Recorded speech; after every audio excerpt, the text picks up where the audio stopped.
Why your parents accidentally trained you to be a people pleaser. You might think people pleasing is just a quirk, a soft personality trait, maybe even a strength in a world full of conflict.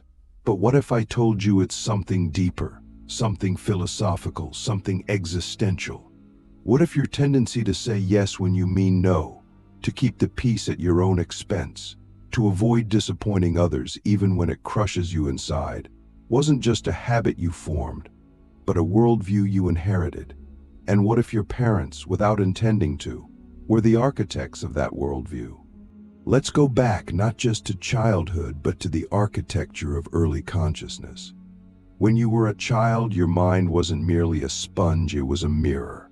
You absorbed not just words, but energy, not just rules, but reactions.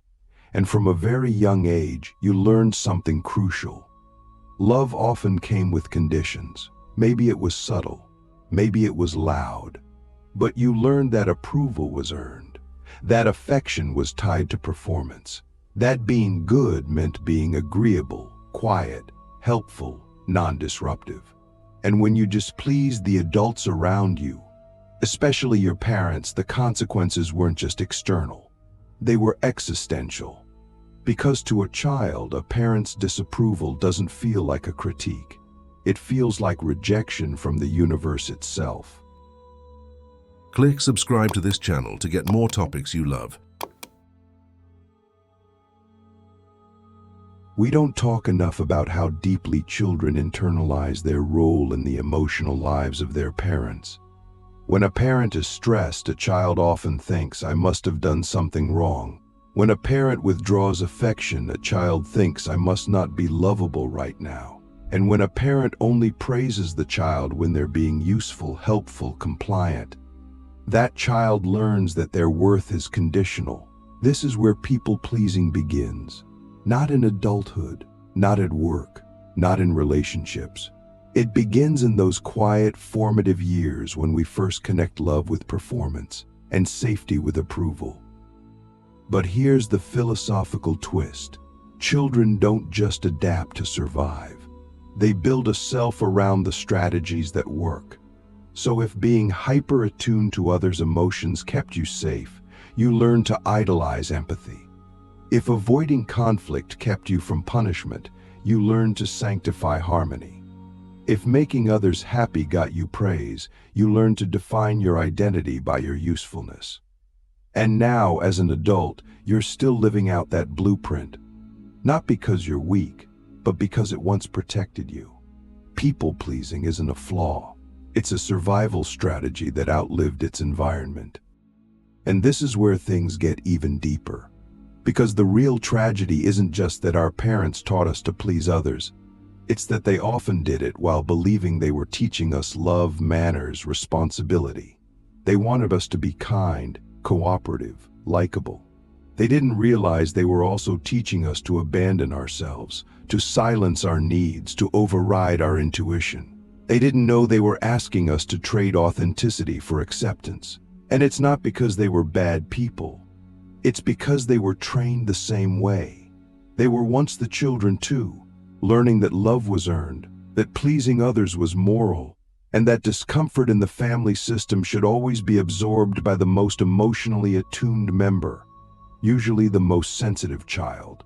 Let me ask you something you may have never asked yourself. When did you first learn that your emotions were a problem for someone else? Was it when you cried and got scolded? When you got angry and were told to calm down? When you asked for something and saw disappointment in your parents' eyes? Those moments, small as they seemed, were seeds, and they grew into internal rules. Don't make others uncomfortable. Don't ask for too much. Don't be difficult. And eventually, don't be fully yourself, because your full self might be too much. Philosophically, this leads us to a profound contradiction. We are born with instincts towards self-expression, freedom, truth, yet we are raised in systems that reward suppression, compliance, and illusion. And the result is a fractured identity, a self that is split between the inner truth of who we are and the outer performance of who we think we need to be. that split becomes chronic. It doesn't just affect our relationships. It affects our choices, our careers, our health. Because when you live your life to avoid disappointing others, you end up disappointing yourself, quietly, daily, tragically. But to understand how to undo this, how to reclaim your voice, your boundaries, your being, we must first understand the full architecture of how it was built. People-pleasing isn't just a behavior. It's a metaphysical orientation. It's a posture of the soul. It says, your comfort is more important than my truth. It says, I exist through your eyes. And that's not just exhausting. That's existentially unsustainable. Because at some point, the soul revolts. The body gets sick. The mind gets anxious. The relationships grow hollow. And the people-pleaser begins to wonder, why do I feel so invisible when I've worked so hard to be liked? And the answer is brutally honest, because you were trained to be visible only in the ways that others found acceptable. You were trained to dim your light so others wouldn't squint. You were trained to disappear in service of connection, and in doing so, you lost the connection to yourself. But what if that training could be unlearned? What if you could rebuild your sense of worth? Not around others' comfort, but around your own clarity. The polite cage. How niceness became a prison disguised as a virtue we grow up being told to be nice. It's one of the first moral instructions we receive. Be nice to your brother. Be nice to your teacher. Be nice to strangers. And on the surface, this seems like sound advice. After all, kindness is the glue of community, the soft edge of civilization, the antidote to cruelty. But what if I told you that niceness, as we've been taught to embody it, is not the same thing as kindness? What if being nice has become a mask, a socially sanctioned costume designed not to express the truth of who we are, but to suppress it? What if niceness is actually a cage, polite, polished, and emotionally suffocating? See, the virtue of niceness often disguises a more dangerous lesson, that we must constantly manage other people's perceptions of us in order to stay safe, accepted, and loved. And this isn't just social conditioning, it's philosophical programming. If you were trained to be a people pleaser, niceness wasn't just encouraged, it was enforced. You learned that speaking your truth might upset someone, that saying no could make someone angry, that having needs was inconvenient. And so what did you do? You learned to smile while shrinking. You learned to agree while disagreeing. You learned to hide your real feelings behind phrases like "it's fine," "no worries," or "I don't mind." You became fluent in the language of self-erasure. But here's where it gets existentially dangerous. Over time, you begin to believe the performance. You begin to forget what you actually think, want, or feel. You confuse politeness with authenticity. You start to think, maybe this is just who I am. Someone easygoing, agreeable, flexible.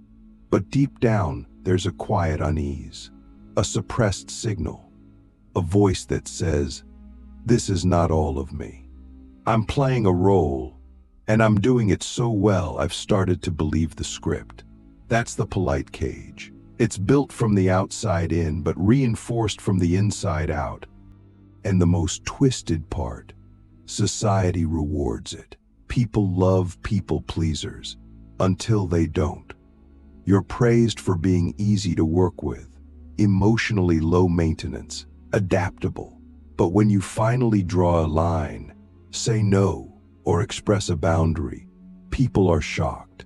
They say, you've changed. They say, what's gotten into you? Because you trained them to believe you had no boundaries. You trained them, just as you were trained, to value your niceness over your truth. Let me ask you something difficult. When was the last time you were honest with someone and didn't immediately try to soften it with a smile, an apology, or a disclaimer? When was the last time you said no and let it stand? Without explanation, without guilt, without a follow-up text to make sure they're not upset. If that feels impossible, painful, or even dangerous, you're not alone. That's the cost of living in the polite cage. You're constantly protecting others from your truth, while no one is protecting you from the erosion of your selfhood. And no, this isn't about becoming rude, harsh, or inconsiderate. It's about understanding that kindness and honesty are not opposites. In fact, real kindness is impossible without truth. If your niceness constantly requires you to lie about how you feel, what you need, or what you believe, then it's not kindness. It's fear in costume. It's self-abandonment disguised as virtue. And this is where philosophy cracks the surface of your everyday life. Because the question isn't just, am I nice? The real question is, am I free? Can I speak my truth without fear of exile? Can I exist as a full person, messy, complex, contradictory, without shrinking to fit the comfort zones of others? Can I be kind without being complicit in my own suppression? These aren't just questions of personality. They're questions of freedom, of identity, of being. Smart people pleasers, yes, that's a real thing, eventually realize that their intelligence has been hijacked. Their empathy has been weaponized against them. They've used their sensitivity to scan others for signs of disapproval and adjusted their behavior accordingly. It's a high-functioning form of self-erasure, and it works until it doesn't. Because at some point, the cost becomes too high. You start resenting the very people you're trying to please. You start feeling disconnected from your own life. You start wondering, who would I be if I stopped performing and just existed as myself? That's the edge of the polite cage. That's the line between the conditioned self and the authentic self. And crossing that line is terrifying, but it's also the beginning of everything real. The original lie, how love became a transaction, and you became the product at the center of people-pleasing, lies a lie so ancient, so deeply embedded in our upbringing that it often goes unnoticed. It's the lie that love must be earned, that affection is a reward for good behavior, that worth is conditional. And if you were trained to be a people-pleaser, this lie wasn't just whispered to you, it was demonstrated over and over again until it became your operating system. It shaped how you moved through the world, how you saw yourself, and most tragically, how you believed others saw you. Because once love becomes a transaction, you become the product. Your authenticity is no longer something to be honored. It's something to be packaged, polished, and presented in a way others will approve of. Let's go back to the beginning.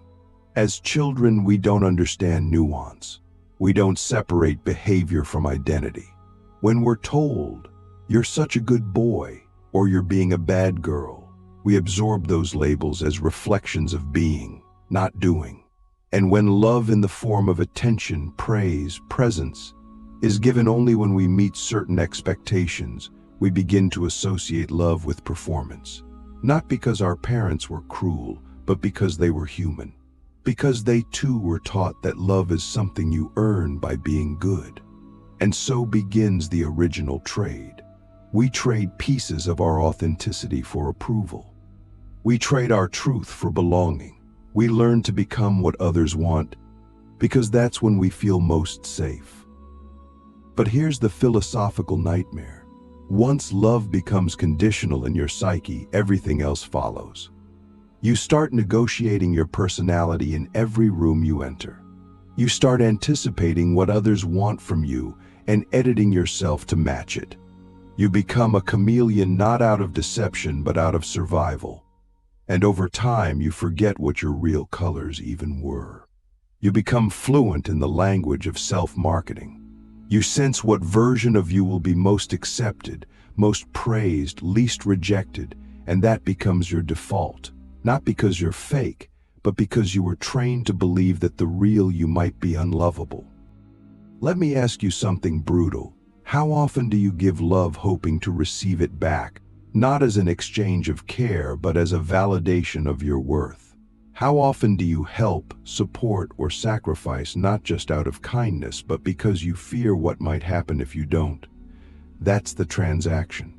That's the original lie in action. And it's not just emotional, it becomes existential. You begin to confuse being needed with being loved.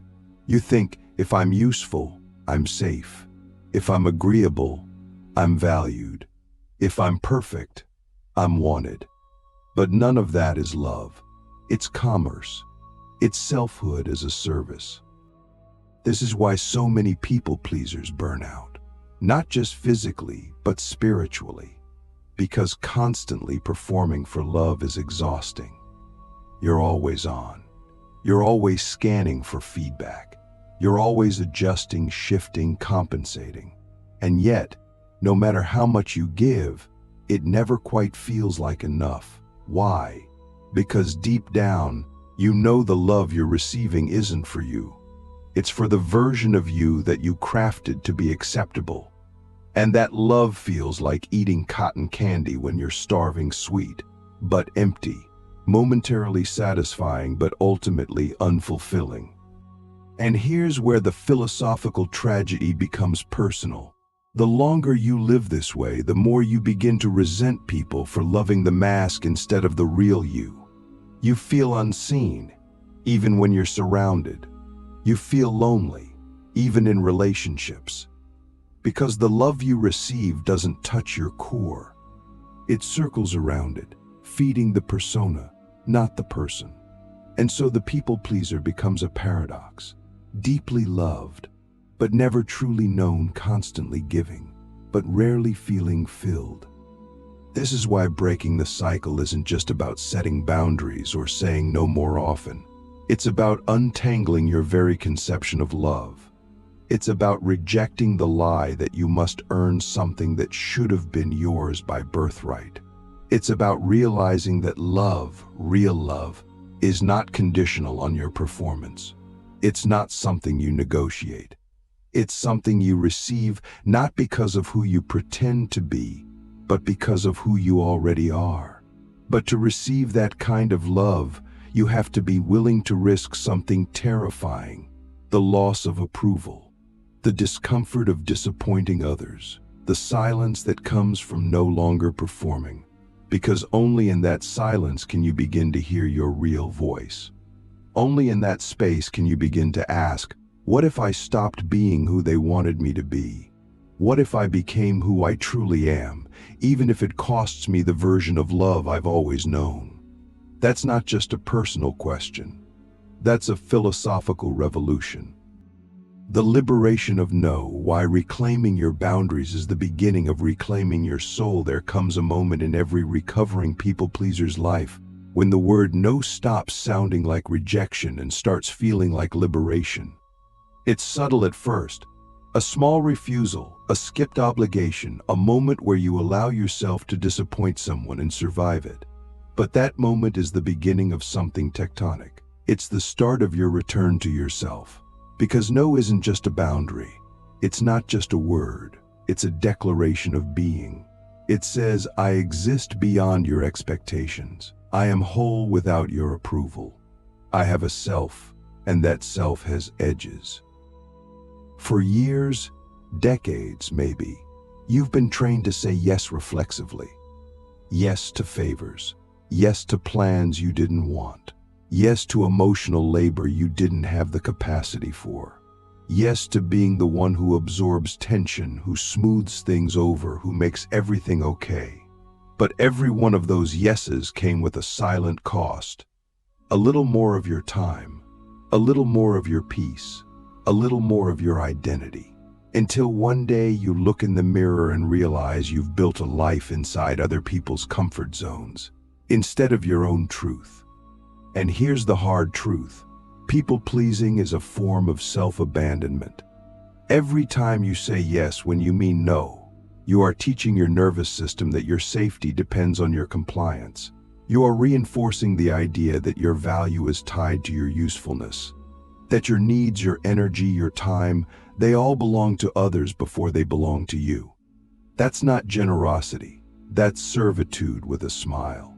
But when you start saying no carefully, clearly, without apology, you begin to rewrite that script. You start teaching your body that you are allowed to take up space, that you are allowed to disappoint others without being destroyed, that you are not responsible for managing everyone else's emotional weather. You realize something revolutionary. You do not need to be agreeable to be lovable. Let me ask you something that might change how you see yourself. What would your life look like if you only said yes when your soul lit up in response? What dreams would you finally pursue if you stopped leaking your energy into every external request? Who would you become if you took all the time you give to others and invested it back into your own becoming? Because that's what reclaiming your boundaries really is. It's a spiritual homecoming. It's the process of returning to your own body, your own mind, your own values. It's realizing that you are not a service provider for the emotional comfort of others. You are a sovereign being. And every time you say no with truth, you make space for the yes that actually matters. The yes to your art. The yes to your rest. The yes to unlearning, unraveling, unfolding. The yes to your actual life. Of course, it won't be easy. When you begin to reclaim your no, some people will push back. They'll call you selfish, difficult, changed. And in a way, they'll be right. You have changed. You've stopped being the version of yourself that was easy for everyone else to digest.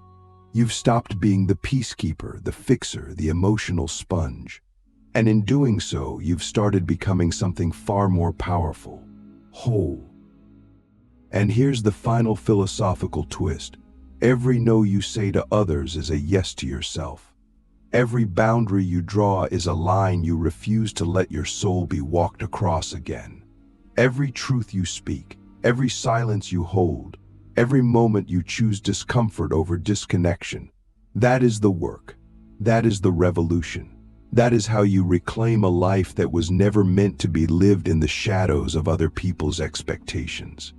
Because you were never put on this earth to be agreeable. You were not born to be palatable. You were not created to be convenient. You were meant to be true.